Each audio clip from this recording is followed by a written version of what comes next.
Hi டுட்டூஸ் கிச்சனில் இன்றைக்கி simple egg கறி எப்படி பண்ணுறதுன்னு பார்க்கலாம். அதுக்கு தேவையான இன்க்ரீடியன்ட்ஸ், நான் 2 பெரிய வெங்காயம், 3 தக்காளி, 1 துண்டு பட்டை, 2 கிராம்பு, 1 பிரிஞ்சி இலை, 1 ஸ்பூன் அளவுக்கு மிளகாய் பொடி, தேவையான அளவு மஞ்சள் பொடி, 1 ஸ்பூன் அளவுக்கு இஞ்சி பூண்டு paste, 1.5 spoon coriander powder, 1/2 spoon garam masala, 1/4 spoon pepper powder. அவ்வளோதான் இதுக்கு தேவையானது. இது இப்போ எப்படி பண்ணுறதுன்னு பார்க்கலாம். நான் இன்றைக்கி 5 முட்டை எடுத்திருக்கேன். ஃபஸ்ட்டு அதை வேக வச்சு எடுத்துக்கலாம். அதுக்கு ஒரு பாண்டிலில் தண்ணி ஊற்றிக்கலாம். முட்டையை சேர்த்து ஒரு 10 நிமிஷம் போல் வேக வச்சு எடுத்துக்கலாம். இப்போ இந்த தண்ணியிலே இந்த முட்டைக்கு தேவையான அளவு உப்பு சேர்த்துக்கலாம். இப்போ இது வேகட்டும். இப்போ ஒரு பேன் வச்சுருக்கேன். கொஞ்சமாக ஆயில் சேர்த்துக்கலாம். இந்த ஆயில் கூடவே கொஞ்சமாக மஞ்சத்தூள், கொஞ்சம் போல் மிளகாத்தூள், கொஞ்சம் சால்ட், பாயில் பண்ணி வச்சுருந்த எக்கை நம்ம இந்த மாதிரி ஃபோர்க்கில் அங்கங்கே குத்திக்கலாம்.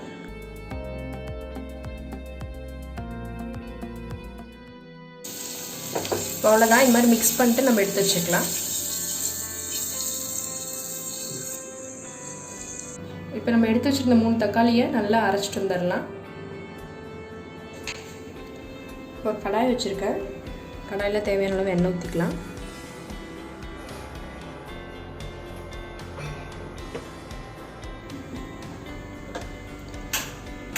ஆயில் சூடானதும் இதில் ஒரு பிரிஞ்சி இலை, பட்டை, கிராம்பு,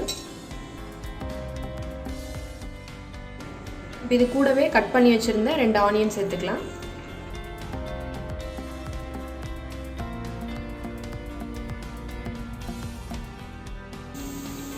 இப்போ ஆனியன் பாருங்கள் டிரான்ஸ்பரண்ட் ஆயிடுச்சு. ரொம்ப வதக்கிக்க வேணாம். இந்த மாதிரி கலர் லைட்டாக சேஞ்ச் ஆனதும் இஞ்சி பூண்டு பேஸ்ட்டு சேர்த்துக்கலாம்.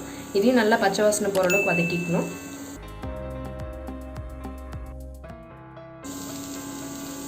இப்போ நம்ம அரைச்சி வச்ச தக்காளி பேஸ்ட்டு அதில் ஊற்றிடலாம்.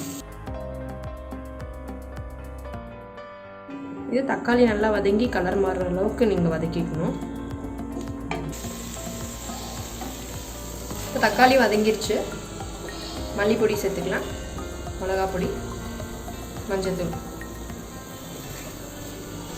இதையும் நல்லா வதக்கிக்கோங்க. இப்போ மசாலா போட்டு நல்லா கலந்து விட்டுட்டு நம்ம பியூரி அடித்தோம்ல அந்த தண்ணியை அலசி ஊற்றி ஒரு 10 நிமிஷம் நல்லா வேக வச்சுக்கலாம்.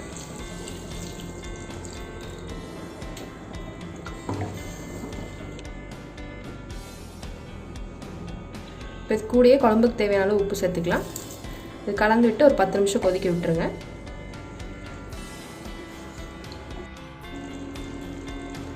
இப்போ இது பாருங்கள், குழம்பு நல்லா கொதிச்சிருச்சு. இந்த டைமில் நம்ம கரம் மசாலா ஆட் பண்ணிக்கலாம். இது கூடவே பெப்பர் தூள், இதையும் கலந்து விட்டுடலாம்.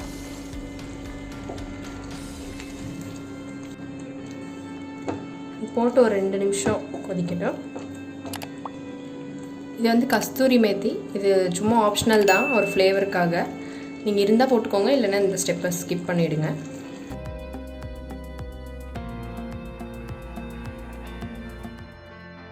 இப்போ நம்ம பாயில் பண்ணி வச்சுருந்த எக்லேயே ஒரு எக்கோட யோக் மட்டும் எடுத்து அந்த மாதிரி தூள் பண்ணி இதில் சேர்த்துக்கலாம். குழம்புல கொஞ்சம் குழம்பு கெட்டியாக இருக்கும், டேஸ்ட்டும் நல்லாயிருக்கும்.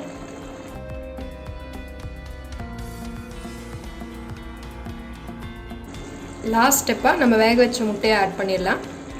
இதோட யோக் நம்ம முன்னாடியே சேர்த்திட்டோம், அதையும் சேர்த்துக்கலாம், வேஸ்ட் பண்ண வேணாம். முட்டையை சேர்த்துட்டு சும்மா ஒரு 2 நிமிஷம் விட்டிங்கன்னா போதும்.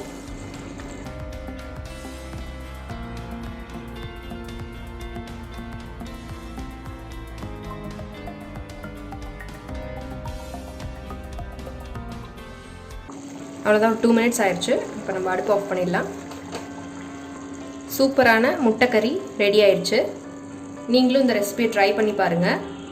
இந்த முட்டைக்கறி வந்து நீங்கள் டிஃபன் ஐட்டம்ஸ்க்கு, சப்பாத்தி, பூரி எதுக்கு வேணால் சாப்பிட்லாம். நல்லாயிருக்கும். இட்லி, தோசை, ரைஸ்க்கும் நல்லாயிருக்கும்.